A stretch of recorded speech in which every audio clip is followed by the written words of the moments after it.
valued All Seasons clients. It's Matt and Danielle here coming to you from our house since our office is going to remain closed for the foreseeable future due to COVID-19. We thought it would be helpful ahead of the weekend to get an update out to you with what that means for the professional property management services of your home.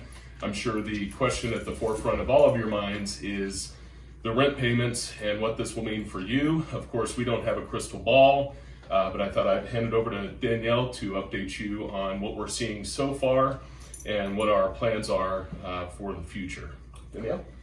So the reports that we heard is that about 20% of the workforce has been laid off or has been negatively affected economically by COVID-19. And so right off the bat, our anticipation is that there might be about 20% of the tenants that don't pay the rent. I did calculate some numbers today just to kind of give you an idea of where we're at here on the 27th of March. And so far, 7% of the tenants have actually already made payment of the April rent.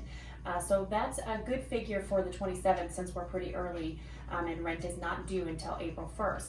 I have had 2% of the tenants reach out to me to make payment arrangements.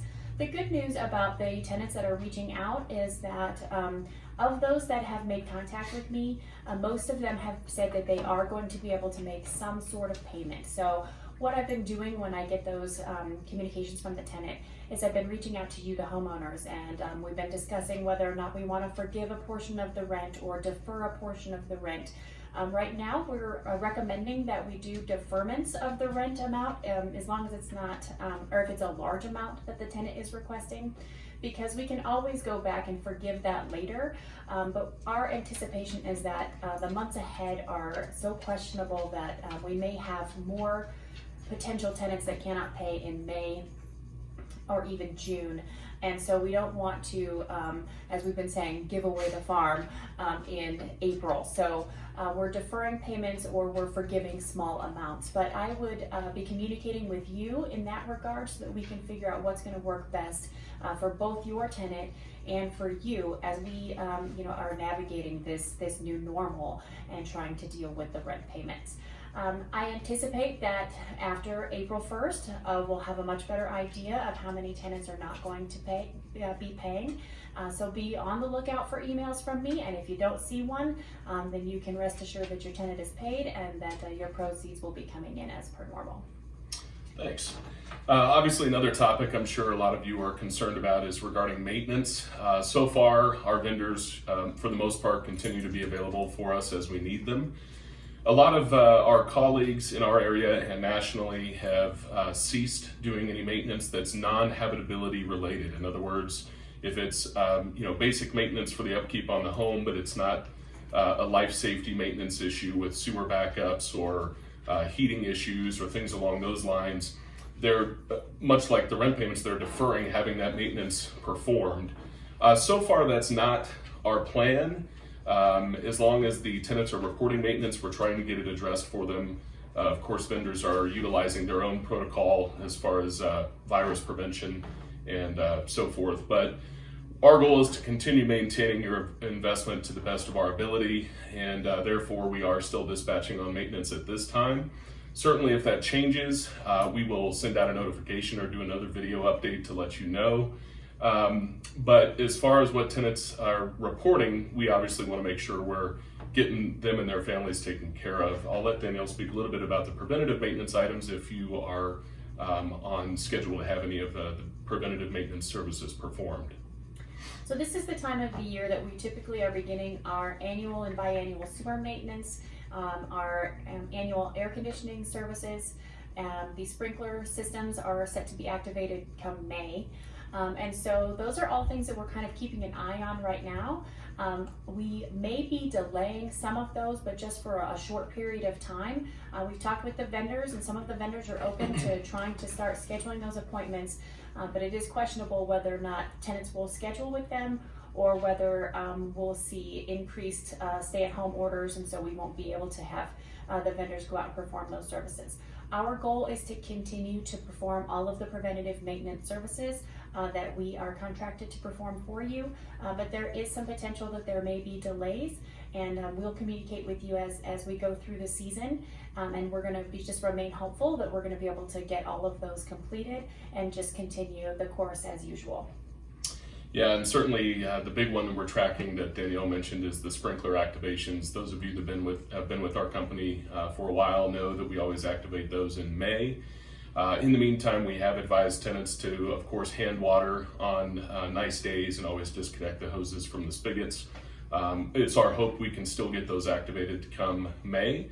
But obviously, besides just the vendor concerns, come the concerns of tenants with vendors in their homes.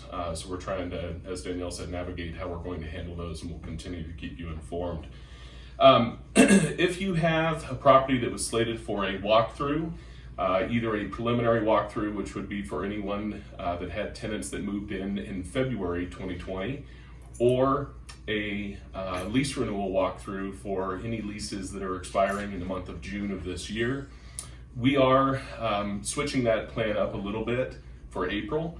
As you can imagine, a lot of tenants have been hesitant to allow us into their homes. And so therefore, fortunately, one of the tech providers we use called Z Inspector is giving us the ability to let tenants do their own walkthrough reports. We've made a customized one that asks and requires them to take pictures of all the aspects of the home that we look at during our walkthroughs: smoke detectors, carbon monoxide detectors, caulking on the tubs, condition of the floors and the property in general. I do realize that if the tenant is doing something they shouldn't do, they're probably not going to be foolish enough to take pictures of whatever that issue is.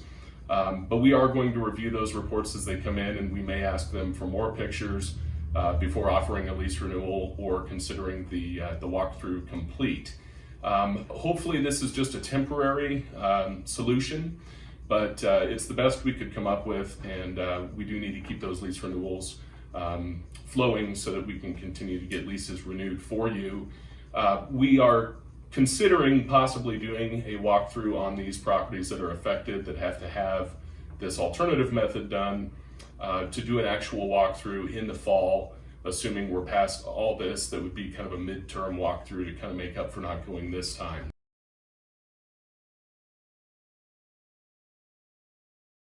We will let you know if we end up coordinating a way to do that midterm walkthrough, but that is our goal at this point. Once again, regarding the walkthroughs, we are hopeful that this will only be needing done for the month of April, but certainly as long as the pandemic continues and the public is fearful of us coming into the properties, we will need to stay that same course with the remote inspections, if you will, as an alternative. But as soon as we're able to resume normal walkthroughs, we absolutely will. I wanted to speak to those of you that have properties that are slated to be marketed. Certainly, if you have a tenant vacating within the next 45 days, your property has already been marketed. We went back and forth on this because, once again, tenants are very hesitant to let us inside, let alone also public that we would be showing the property. So what we came up with that's been working fairly well thus far, this week we did market several more properties, and we've built into the ad description a statement regarding not allowing showings due to the COVID-19 pandemic.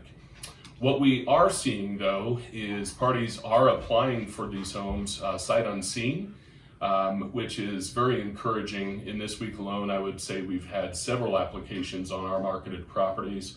And we do have a sight unseen addendum that we're able to use in those instances. Now, certainly once tenants vacate, we'll probably try to get parties in that signed those sight unseen addendums during this time, just so they can actually physically see the property. And hopefully they wouldn't want to back out at that point, but if they do, we would probably then go back to you and have that discussion.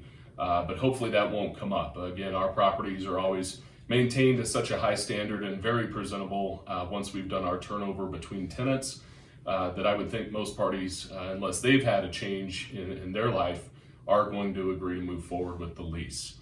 Additionally, as properties come vacant, we are having virtual walkthroughs performed in them if we didn't already have one on file. So those will help with parties that are a little uneasy about possibly renting a property sight unseen. As we've been doing for the past probably 15 months, we are taking high resolution photos in each vacancy as well. So right now, if your property hasn't been marketed in a while, the pictures that are out there are not the greatest, but we have been going through and getting new photos in each vacancy, and we'll continue to do that, as that will become even more crucial when we're not showing these properties. So if you have any questions, of course, reach out to your property manager, but we will continue with your weekly updates to let you know market activity. Obviously, you won't be seeing any showings reflected on there if the property is still occupied, but at least you know that we do have the exposure out there the best we can. And again, we are getting applications, so that's a great sign. In closing, and thanks for watching this long video. I don't know if you've seen our dogs walking behind us. Our daughter is home with us here as well, as I'm sure is the case for many of you. But understand that your property is in the best hands possible. We are managing, haven't missed a beat with our professional management of your investment or your investments. And we are available for you and the tenants if you need us. As per my last email that went out, our normal phone numbers can still reach us remotely. If you don't reach us, leave a message. We'll absolutely return the call. Of course, email, as always, is our preferred method of communication, and we're on top of those regularly as well. But during the business day, don't hesitate to reach out. If you need some concerns put at ease, we're here for that, and we're here for you. We hope your families are staying safe and healthy during this unprecedented time, and I'm confident that we're going to come through stronger on the other side. No one could have ever imagined we'd be where we're at now, but again, I think we will prevail, and hopefully they can get this virus contained much sooner than some of the estimates that are out there. Stay well. Thank you. Thank you.